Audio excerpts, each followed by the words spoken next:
Bismillahirrahmanirrahim. Assalamualaikum warahmatullahi wabarakatuh. Kita buka majlis kita dengan Ummul Kitab Al-Fatihah.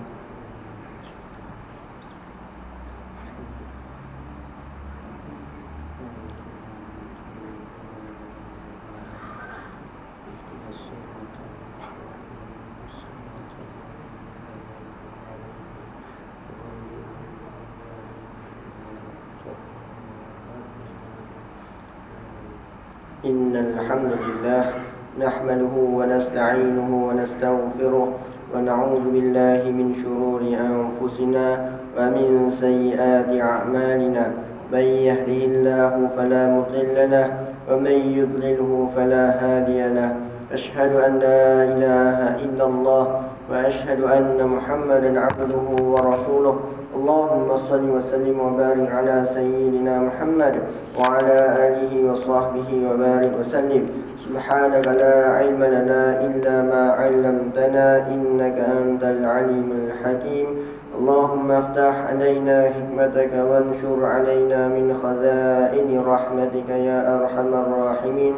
Rabbi zidna ilma warzuqna fahma. Rabbi zidna ilma warzuqna fahma. Rabbi zidna ilma warzuqna fahma. Rabbi shrah li sadri wa yassir li amri wahlul 'uqdatam min lisani yafqahu qawli. Amma ba'd. Yang saya hormati lagi saya kasihi Saf Kepimpinan Masjid Karyah Luput, Tuan JK Masjid, Tuan Pegawai Masjid, tuan-tuan serta puan-puan yang dirahmati Allah SWT sekalian. Alhamdulillah, pertama-tamanya sekali marilah kita merafakkan kesyukuran ilahi kerana dengan limpah kurnianya dapat kita berkumpul bersama-sama di dalam rumah Allah ini untuk kita bersama-sama beribadah kepada Allah. Kita telah solat maghrib secara berjemaah dan sementara untuk menunggu pada waktu isyak, kita mengisi waktu kita dengan mengisi ilmu. Kerana apa? Daripada kita berbual kosong atau sebagainya, lebih baik kita mempelajari ilmu. Walaupun kadang-kadang ilmu itu kita telah tahu, tetapi kalau kita revision, kita ulang kaji, maka kita akan refresh balik apa yang kita telah pelajari. Tetapi manakala orang yang tidak tahu, maknanya malam ini dia dapat ilmu yang baru. Daripada dia berbual kosong, dia tak ada buat apa-apa, dia tak dapat apa-apa faedah. Tetapi kalau dia belajar tentang ilmu, dia dapat revision, ulang kaji. Kalau dia tak tahu, dia dapat satu ilmu.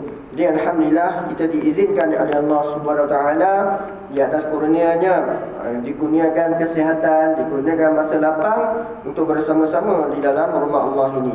Jadi alhamdulillah kita meneruskan pengajian kitab kita, iaitu pengajian kitab Al-Fiqhul Manhaji ala Mazhab Asy-Syafi'i, yang di mana pada pertemuan yang lalu kita telah membincangkan, iaitu apakah pengertian bersuci ini. Pengertian bersuci ini adalah dia adalah perbuatan yang mengharuskan solat, atau seumpamanya seperti berwuduk kepada siapa yang belum berwuduk, mandi kepada siapa yang diwajibkan mandi, dan menghilangkan najis daripada pakaian, badan dan juga tempat. Itu dari segi syarak, definisi dari segi syarak. Kita nak sembahyang, kita mesti bersihkan diri kita daripada najis dan juga bersihkan diri kita daripada hadas. Jadi menggunakan hadas kecil, nak menghilangkan hadas kecil maupun hadas besar, nak menghilangkan najis, kita yang terutama sekali kita perlu menggunakan air. Jadi air ini adalah sumber yang penting dalam ibadah kita. Kalau tiada air, maka akan rumitlah ibadah kita. Tetapi Allah SWT mengurniakan kita rukhsah, iaitu keringanan ke atas kita, boleh guna selain daripada air. Tetapi kalau ada air, guna air. Kalau ada air, gunalah air. Jadi air ini susah nak hilang.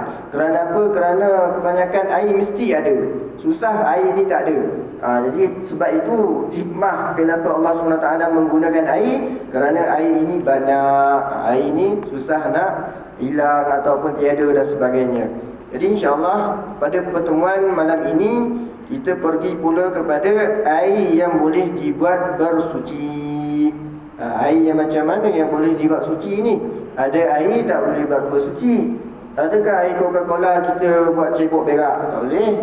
Contoh, Kita ambil air 7 up contohnya, kita ambil wudu, tak boleh. Jadi air macam mana untuk kita menggunakan air ini untuk beribadah? Contoh macam mana nak ambil wudu, air apa yang boleh digunakan? Air apa yang boleh digunakan untuk mandi wajib ataupun mandi sunat? Air apa yang boleh menggunakan untuk menghilangkan najis? Jadi air macam mana yang boleh dibuat bersuci ni? Jadi air yang boleh dibuat bersuci ialah, pertama sekali ialah air hujan. Air yang turun daripada langit tu, kalau dia turun air hujan, contoh kita tak ada air paip dan sebagainya, air tak ada, bekalan air tak ada, air keluar hujan pula. Jadi kita boleh tadah air hujan tu untuk kita berwuduk dan sebagainya. Kita berwuduk, mandi wajib dan sebagainya. Walaupun air hujan itu dia bukannya warna yang seperti biasa. Contohnya air hujan ni warna putih, warna jernih. Tiba-tiba air hujan tu warna hitam ataupun warna keruh. Boleh tak kita menggunakan tu untuk mengambil wuduk? Jawapannya boleh. Kerana apa? Kerana air yang turun itu adalah air yang semula jadi. Walau macam mana bentuk sekalipun air hujan tersebut, kalau dia turun hujan daripada langit, daripada semula jadi, bukan dibuat oleh manusia, jadi boleh digunakan untuk tujuan mengangkat hadas dan sebagainya. Boleh? Tak ada masalah. Tapi kena pastikan air yang jatuh daripada atap tu tak ada najis. Adalah berak kucing atas atap tu kan. Jadi tak boleh lah, kena bersihkan dulu, kena tengok dulu sampai air najis tu tak ada, baru boleh. Baru boleh. Macam air dah tunggu 10 minit air hujan ni kan, mesti najis dah tak ada, baru boleh lah dah. Kena pastikanlah air tak ada najis. Tetapi kalau air kena atap, tak ada masalah. Itu digelar sebagai air mutlak. Ada orang silap faham tu. Kalau kena atap tak boleh, sebab air dah digunakan. Salah konsep tu. Konsep itu salah. Boleh digunakan untuk beribadah, mengambil wuduk dan sebagainya. Dan yang kedua adalah air laut. Kita duduk kat pigi ni tak ada masalah. Contohnya kalau kita dah ada air, kita nak beribadah, air kat rumah ni cuma untuk boleh minum sahaja. Macam mana tu? Jadi kita pergi laut, kita ambil baldi ke apa ke, kita bawa rumah, kita boleh berwuduk dengan air laut. Walaupun air laut tu masin. Kerana apa? Kuantiti air yang banyak itu, kerana air kuantiti yang banyak tu boleh digunakan untuk berwuduk. Kalau ada satu najis, contoh ada babi ke yang mati jadi bangkai ke apa ke, dia tak akan memudaratkan air laut tu. Kerana apa? Air laut tu banyak. Air laut tu besar. Dia kalau setakat 1 ekor babi ke 2 ekor babi ke tak ada masalah. Jadi boleh digunakan untuk berwuduk. Air laut walaupun masin, walaupun color dia macam hitam dan sebagainya, boleh digunakan untuk berwuduk. Contoh kita bercuti, jadi kita nak sembahyang, malas nak pergi jauh, jadi sembahyang ke mana-mana pun boleh, dekat pantai pun boleh. Jadi kita bentang sejadah, kita ambil wuduk menggunakan air laut, boleh, tak ada masalah. Lepas tu terus sembahyang. Jadi air laut boleh digunakan. Itu yang kedua, air perigi. Air perigi ni orang guna untuk orang gali tanah, jadi berair keluar. Itu air perigi. Air perigi ni boleh digunakan untuk beribadah, untuk bersuci. Air sungai ni walaupun kadar dia berkeladak, walaupun bercampur dengan tanah sekalipun, walaupun kadar dia macam coklat, dia tetap boleh digunakan untuk bersuci. Bersuci ni maksudnya apa? 3 ni. Bersuci untuk mengangkat hadas kecil, bersuci untuk mengangkat hadas besar, dan juga bersuci untuk mengangkat najis. 3 ni sahaja. Takkan air sungai kita nak buat minum? Tak boleh.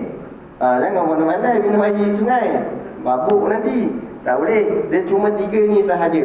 Untuk mengangkat wuduk, untuk mandi wajib, mandi sunat, dan juga untuk menghilangkan najis. Maknanya untuk beribadah. Tapi kalau untuk mandi, untuk masak tu guna air tu tak ada lah. Keracunan ke apa ke, salahkan saya pula. Jadi bersuci dari sudut ibadah. Air sungai macam mana sekalipun, bercampur dengan tanah sekalipun, boleh digunakan. Yang kelima adalah air mata air.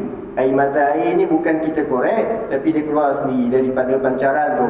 Jadi macam mana sekali bentuk pun boleh digunakan. Dan juga air salji. Air salji ni maksud air, Bukan yang salji yang keras tu kita tak boleh terus untuk berwuduk. Tapi kat Malaysia ni tak adalah kes tu. Contoh kita pergi luar negara, kita ambil wuduk menggunakan salji. Boleh ke tak boleh? Tak boleh. Melainkan kalau air salji itu dipanaskan menjadi cecair, menjadi air, baru boleh digunakan untuk berwuduk. Ini ada satu video tu dah ambil wuduk guna salji. Contoh jenis sojuk ni. Sah tak wuduk dia? Tak sah. Kerana apa? Kerana air salji tu belum jadi air lagi, belum dipanaskan menjadi air lagi. Sebab tu tak boleh digunakan untuk bersuci. Itu yang keenam. Tapi yang selalu kita dengar yang ketujuh adalah air embun. Air embun. Tetapi air embun yang kita faham selama ini, dia adalah daun. Contoh pagi tu ada air embun. Itu sebenarnya bukan air embun yang ditakrifkan di dalam kitab Arab ataupun kitab fiqh. Bukan dimaksudkan air embun tu adalah air yang terdapat pada daun tu, bukan. Tapi boleh digunakan untuk bersuci, boleh. Tetapi di dalam kitab fiqh, air embun tu dimaksudkan dengan air hujan, bukan air. Dia macam air yang berketul, macam air ais. Dia tu macam berketul kan. Jadi air ais itu digelar sebagai air embun. Tu maksudnya. Kalau guna air embun yang kita faham tu, kita nak buat mandi contohnya, berapa banyak daun yang kita nak ni. Berapa banyak daun kita nak ambil, kita nak kumpul dalam satu mandi, susah. Jadi air yang dimaksudkan dalam kitab fiqh, air embun itu adalah air daripada langit yang diturun di dalam bentuk ais. Bukan salji lain, air hujan lain. Dia macam air ketulan ais tu. Itu dimaksudkan dengan air embun. Jadi semua air yang telah disebutkan ini adalah suci tanpa melihat kepada sifat asalnya, berwarna putih ataupun hitam. Air hujan contohnya hitam ataupun putih, jernih ataupun keruh. Jernih ataupun keruh macam air sungai, ataupun air masam ataupun masin macam air laut, boleh digunakan. Dia adalah suci. Itu kena faham tu, jenis-jenis air. Tapi tujuh ini basic lah, basic paling asas. Ada air yang boleh digunakan macam air zam-zam, boleh digunakan untuk berwuduk. Contohnya air paip. Teknologi sekarang ni kan air paip mana asal dia? Contoh daripada laut, daripada sungai, boleh digunakan. Walaupun air paip kita buka warna coklat ataupun warna putih-putih, ada klorak dan sebagainya, boleh digunakan untuk bersuci, boleh digunakan untuk mengambil wuduk dan sebagainya. Jadi jelas ya. Kalau kita guna air paip lah, air paip kita selalu guna. Jadi tak kisah apa bentuk sekalipun, boleh digunakan untuk berwuduk ataupun untuk mandi wajib. Tapi kalau membahayakan kesihatan, contohnya air keluar air karat, tak boleh lah. Boleh sah wuduk tu, tapi bahaya kesihatan lah, tak boleh. Jadi itu adalah ketujuh jenis air yang boleh digunakan untuk bersuci. Semua air tersebut tergolong dalam dua kategori, iaitu yang turun daripada langit dan air yang keluar daripada bumi. Contohnya air yang turun daripada langit, contohnya air hujan, air salji, air embun, itu yang turun daripada langit. Manakala air yang keluar daripada bumi, sumber keluar daripada bumi, contohnya air laut, air perigi, air sungai, air mata air, boleh digunakan untuk bersuci. Dalil dia apa? Mesti ada dalil. Dalilnya adalah firman Allah Subhanahu wa taala, wa anzalna minas samaa'i ma'an tahura. Maksudnya, dan kami menurunkan dari langit air yang bersih suci. Surah Al-Furqan ayat 48. Jadi apa-apa air yang turun daripada langit, tak kisahlah air apa sekalipun, ia adalah suci. Maknanya ini adalah umum. Apa-apa yang keluar daripada langit, air yang keluar daripada langit, ia adalah bersih lagi suci. Ini yang diturunkan dalam surah Al-Furqan ayat 48. Firman Allah Subhanahu wa taala lagi, wa yunazzilu 'alaikum minas samaa'i ma'an liyutahhirakum bih. Maksudnya, dan ingatlah ketika ia menurunkan kepada kamu hujan dari langit untuk mensucikan kamu dengannya. Surah Al-Anfal ayat 11. Kalau tak ada hujan, susah. Walaupun hujan itu menyebabkan jadi banjir. Contohnya sekarang ni musim banjir kan. Musim banjir sekarang ni, bekalan air tak ada, paip rosak. Contoh air, bekalan air, saluran air tak dapat. Boleh tak kita guna air banjir tu? Boleh, tak ada masalah. Kerana apa? Banjir ni pun turun daripada langit, air hujan ataupun daripada air sungai yang keluar melimpah. Jadi air banjir ni boleh kita gunakan untuk berwuduk, tapi tak bolehlah untuk diminum, sakit perut nanti. Untuk berwuduk, untuk mandi wajib dan sebagainya boleh. Contoh kita duduk kat pusat perlindungan, pusat perlindungan PPS tu kan, air tak ada, keluar banjir ni, kita boleh ambil air sikit banjir tu, kita gunakan untuk berwuduk. Boleh, tak ada masalah. Ini dalam apalah permasalahan dalam keadaan situasi banjir, macam mana nak buat? Boleh gunakan air itu untuk berwuduk. Itu dalil daripada langit. Manakala hadis Rasulullah SAW pula ialah daripada Abu Hurairah radhiyallahu anhu, katanya seorang sahabat bertanya kepada Rasulullah SAW, "Ya Rasulullah, inna narkabul bahra wa nahmilu ma'ana al-qalila minal ma' fa in tawadda'na bi atishna afanatawadda'u bima'il bahri." Faqala Rasulullah sallallahu alaihi wasallam, "Wa tahuru ma'uhu al-hillu maitatuhu." Maksudnya, wahai Rasulullah, kami berlayar di laut. Jadi ada seorang sahabat ni tanya kepada Rasulullah, "Aku ni seorang pelayar, aku ni seorang yang berlayar di laut dan membawa air yang sedikit bersama-sama kami." Jadi dia bawa air sikit, ini air itu untuk diminum sahaja, untuk diminum, untuk dimasak menggunakan air itu. Maknanya air itu sedikit. Jadi sekiranya kami berwuduk dengannya, kami akan dahaga. Adakah kami boleh berwuduk dengan air laut? Jadi Rasulullah SAW menjawab, airnya suci. Airnya suci dan bangkainya halal. Ini riwayat Abu Dawud, At-Tirmizi, An-Nasai, Ibnu Majah dan sebagainya. Jadi air laut, apa-apa yang ada di dalam air laut adalah air yang suci, boleh digunakan untuk bersuci. Tetapi bangkai yang ada di laut, ikan, sotong, yang tak perlu disembelih, kalau dia mati, kita boleh makan setelah dimasak lah, pemakan mentahnya tu. Jadi setelah kita masak, walaupun ikan tu kita tak sembelih dan sebagainya, jadi hukumnya halal. Berdasarkan apa?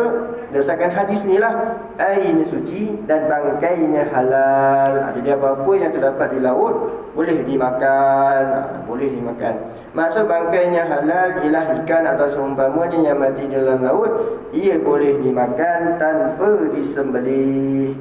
Mana ikan ini boleh kita makan. Tandanya kalau dia mati sendiri, contohnya terdampar di atas sungai, terdampar di atas laut kan, mati, boleh tak kita makan? Boleh, kita makan, kita masak, kita makan. Tapi tengok daripada ni lah, macam mana dia mati. Kalau dia mati sebab dia kena kejutan elektrik ke, kena keracunan ke, lepas tu kita makan, kita kena racun, tak boleh lah. Jadi ikan yang mati disebabkan sendiri, contohnya dah sampai ajal dia mati kan, jadi boleh kita makan setelah kita masak. Jadi ini dalil-dalil yang menunjukkan bahawa apa-apa yang turun daripada langit, apa-apa yang keluar daripada bumi, air tersebut adalah suci. Suci ni bermaksud kita boleh gunakan untuk berwuduk, untuk mandi wajib dan juga untuk menghilangkan najis. Contohnya nak hilangkan najis kat pakaian, dekat badan kita, lepas kita nak buang air kecil ataupun air besar, kita menggunakan air ni boleh. Air sungai contohnya, kita nak cebok, contohnya orang zaman dulu tak ada air, jadi dia berak tepi sungai tu, lepas tu dia cebok guna air sungai, boleh, tak ada masalah, suci. Lepas tu dia sembahyang, boleh, dibolehkan.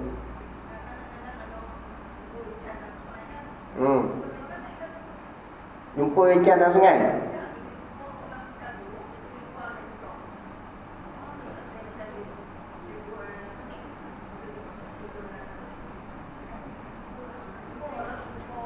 Ikan ni mati sebab apa?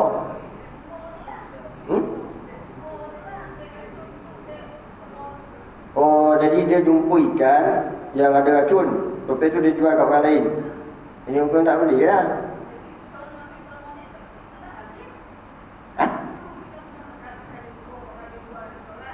Dia makan tu halal, tetapi disebabkan ia mudarat. Sebab dia racun, kita makan benda racun ni, dia tak boleh lah. Hukumnya halal makan asalnya, tetapi sebabkan dia jual itu, transaksi itu, jual beli itu jadi haram. Sebab dia tahu benda tu racun, dia jual juga, tak boleh lah. Tapi kalau kita makan halal, tapi kalau dia mudarat dengan kesihatan, jadi haram lah. Dia jadi haram. Sebab apa? Memudaratkan kesihatan. Macam tu lah. Faham tak? Jadi itu adalah tempat keluarnya air yang boleh kita gunakan. Kita pergi pula kepada bahagian air. Kita pergi sedikit kepada bahagian air. Air terbahagi kepada 4 bahagian. Jadi mana bahagian yang boleh kita gunakan untuk bersuci ni? Iaitu pertama sekali adalah air suci dan menyucikan. Itu yang pertama. Yang kedua adalah suci dan menyucikan, tetapi makruh kita menggunakannya. Yang ketiga adalah suci tetapi tidak menyucikan. Yang keempat adalah air yang bernajis. Ini kita nak guna air. Jadi apakah hukum kita menggunakan air tersebut? Ini kita akan belajar satu persatu. Jadi apakah air yang suci dan menyucikan? Air itu suci. Air itu suci. Maknanya kalau kita kena kat pakaian kita, kena kat badan kita, dia bukannya najis. Dia adalah suci. Boleh bawa sembahyang. Dan juga dia boleh menyucikan. Dia boleh menyucikan kita. Maknanya kita ambil wuduk dengan dia, sah wuduk tersebut. Jadi dia itu maksudnya air yang suci dan juga boleh menyucikan apabila kita menggunakan dia. Contoh air sungai jatuh kat badan kita, berlumpur ni, boleh tak kita buat sembahyang? Boleh, tak ada masalah, air sungai. Tapi kalau kita nak berwuduk dengan air sungai, boleh tak? Boleh. Jadi itu maksudnya air yang suci, kena pakai kita, badan kita suci dan menyucikan. Benda tu boleh menyucikan kita. Jadi itu digelar sebagai air mutlak. Air suci dan menyucikan ini digelar sebagai air mutlak, iaitu mutlak suci. Mutlak suci, dia boleh suci dan boleh menyucikan. Dan dia bukannya air yang bercampur dengan perkara-perkara zat-zat yang lain. Contohnya macam campur dengan air sirap ke, campur dengan najis ke, dia tak boleh lah. Itu bukan digelar sebagai air mutlak. Jadi air mutlak ni dia kosong. Macam air kosong, air 7up boleh tak? Tak boleh. Dia bukan yang termasuk dalam air mutlak. Jadi air yang suci lagi menyucikan ialah air mutlak yang kekal dengan sifat asal kejadiannya yang telah dijadikan oleh Allah Subhanahu Taala.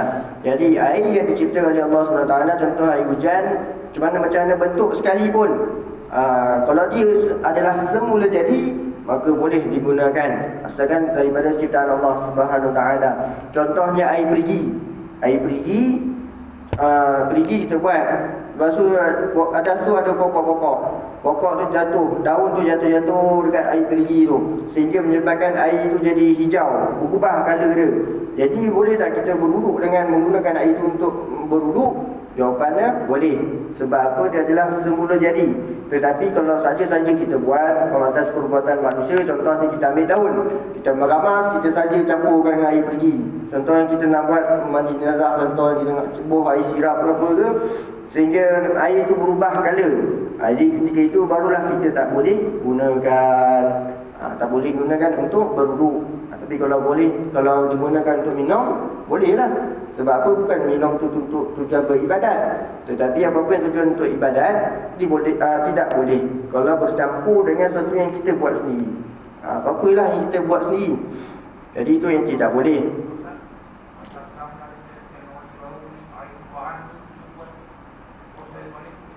Itu boleh. Dia asalnya dia adalah air mutlak. Air mutlak contohnya kita berak apa najis kita tu, dia pergi dekat sungai dan dia proses balik. Dia buat perumpahan dan dia asingkan najis tu dengan air tu, contoh. Jadi dia pulangkan air itu balik dekat kita. Boleh. Tak ada masalah. Dan sebab dia boleh terpisah najis tu dengan air itu, dia adalah suci.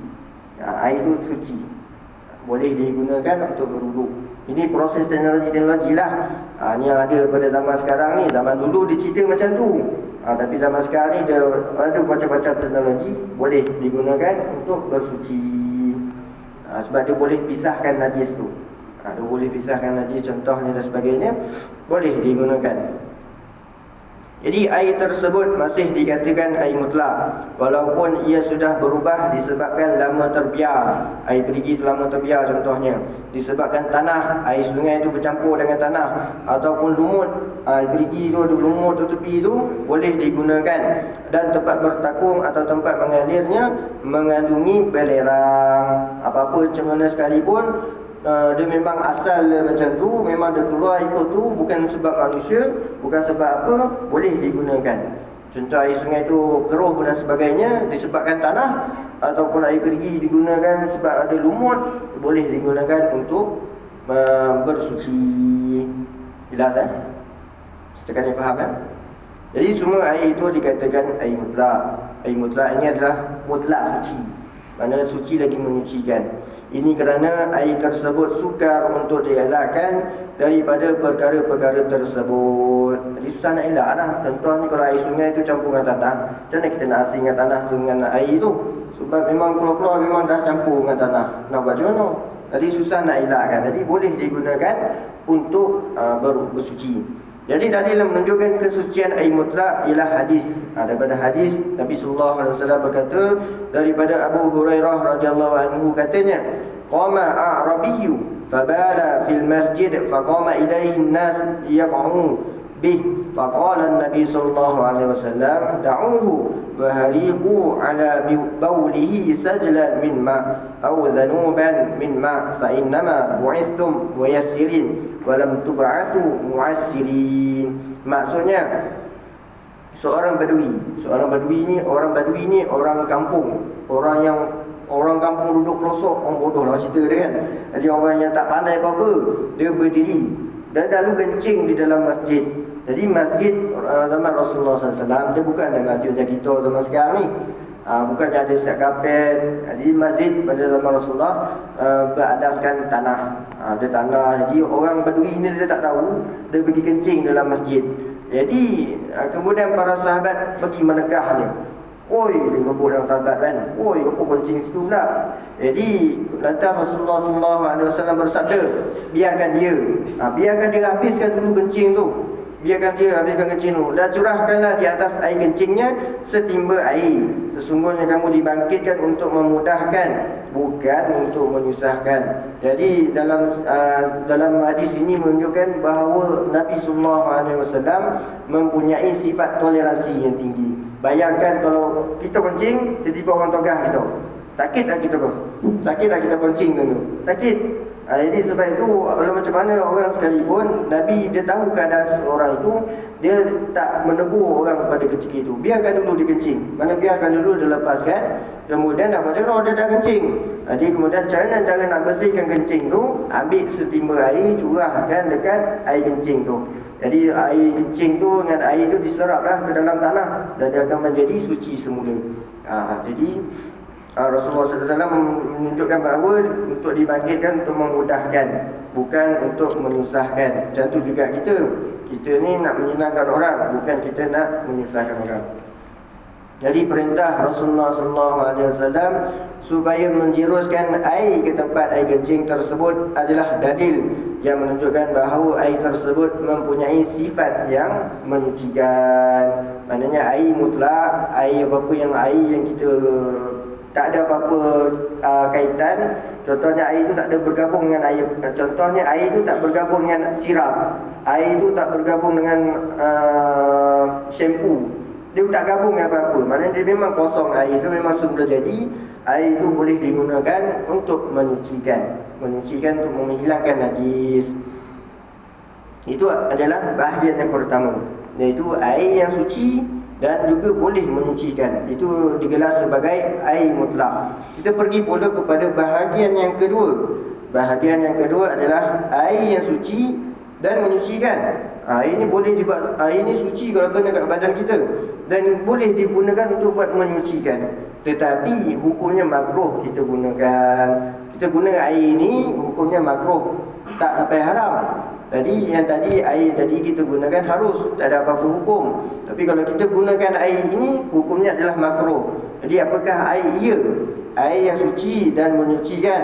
Tetapi makruh menggunakannya ialah air yang panas disebabkan cahaya matahari, ataupun disebut sebagai air musyammas, air yang terjemur bawah matahari, air yang terkena direct daripada matahari.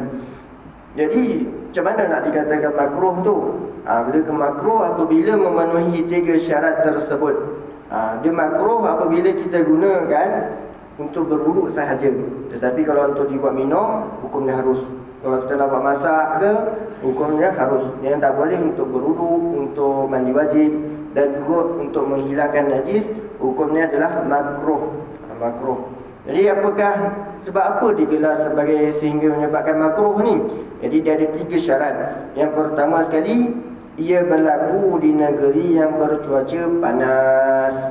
Jadi Malaysia ni panas tak? Panas kau? Tak. Malaysia tak panas. Sedangkan Mesir pun, Kahirah pun, walaupun air cuaca panas, Kahirah, Mesir, dia tak dikira sebagai air panas lagi, cuaca yang panas lagi. Jadi Malaysia betah lagi. Jadi Malaysia ni dia tak ada istilah air musyammas. Tapi kalau kita nak pergi Afrika, cuaca-cuaca yang sangat panas macam Afrika sehingga 60 darjah Celsius ke apa ke, jadi air yang terdapat di Afrika yang terdedah, dia adalah air musyammas. Kerana apa? Dia cuaca yang sangat panas. Tapi kalau dekat Malaysia tak ada istilah air musyammas. Maknanya kita tak ada guna air yang makruh ni, tak ada. Tapi kalau kita guna air heater yang sangat panas, makruh lah. Makruh lah. Sebab apa sangat panas? Air masak yang kita masak panas kan.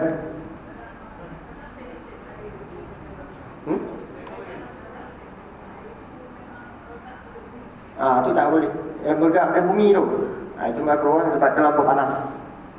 Terlampau panas.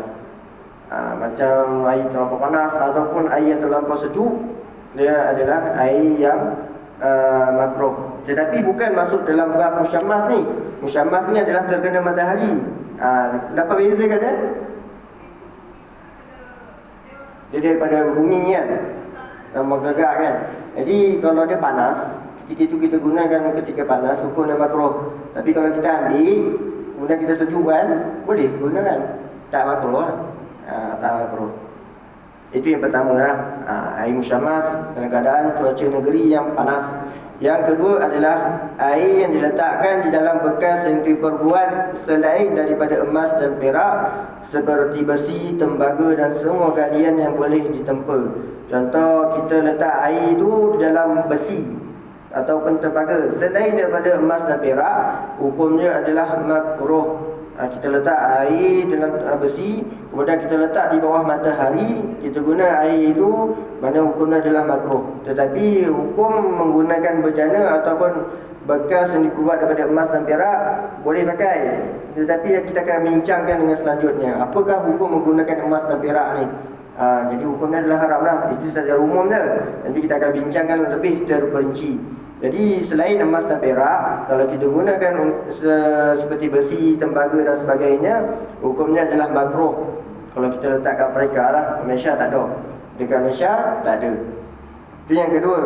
Yang ketiga, air tersebut digunakan pada badan manusia sekalipun pada mayat atau pada haiwan, sehingga yang boleh dihinggapi penyakit sopak seperti kuda. Jadi yang ketiga ini sebab apa makruh kita gunakan air ini?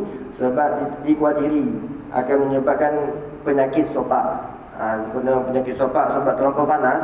Jadi lindungkan penyakit kita ni kena kulit kita ni ada penyakit sopak. Sebab itu dimakruhkan hukum dia. Jadi kalau air tu panas, kita sejukkan, bolehlah, tak ada masalah, tak makruh. Jadi Imam Syafi'i rahimahullah meriwayatkan pandangan Sayyidina Umar radhiyallahu anhu yang tidak suka mandi dengan air tersebut. Jadi Sayyidina Umar dia tak suka menggunakan air tu. Tidak suka bukan masuk haram. Tidak suka boleh jadi makruh. Jadi dia katanya, aku tidak suka air musyammas kerana kesihatan.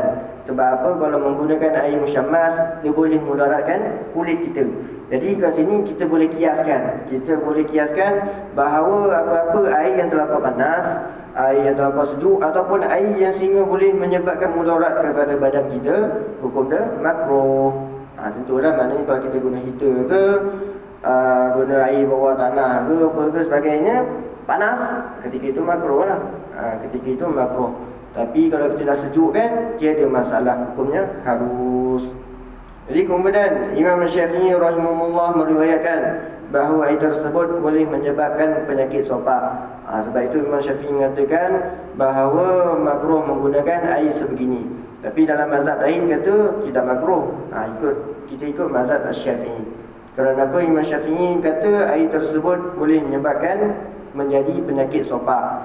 Hal yang demikian kerana ketajaman cahaya matahari akan meruapkan bau busuk ke atas permukaan air, dan sekiranya terkena pada badan ketika masih panas, ia boleh memudaratkan dan menyebabkan penyakit sopak. Ini yang dikatakan oleh Imam Syafi'i sehingga memakruhkan menggunakan air tersebut. Tapi kita jangan risau, dekat Malaysia ni tak ada air musyammas. Air musyammas terdapat di cuaca yang sangat panas macam Afrika dan sebagainya. Tapi kita boleh jadi makruh juga apabila kita menggunakan air yang terlampau panas lah. Itu kena jelas lah. Mana kita kiaskan menggunakan kaedah ini. Jadi ada beberapa pertanyaan. Tangki yang setengah panas tu, kalau kita gunakan sangat panas, kita tak boleh ni lah. Ada kau orang sanggup ambil wudu kalau panas sangat? Tak ada rasanya. Jadi selalunya orang tu tunggu sejuk dulu baru boleh. Kita boleh lah. Jarang orang time panas tu orang sanggup ambil wudu juga. Jarang. Orang segitu jarang macam itulah. Dia tunggu sejuk baru boleh untuk berwudu. Ada apa pertanyaan lagi?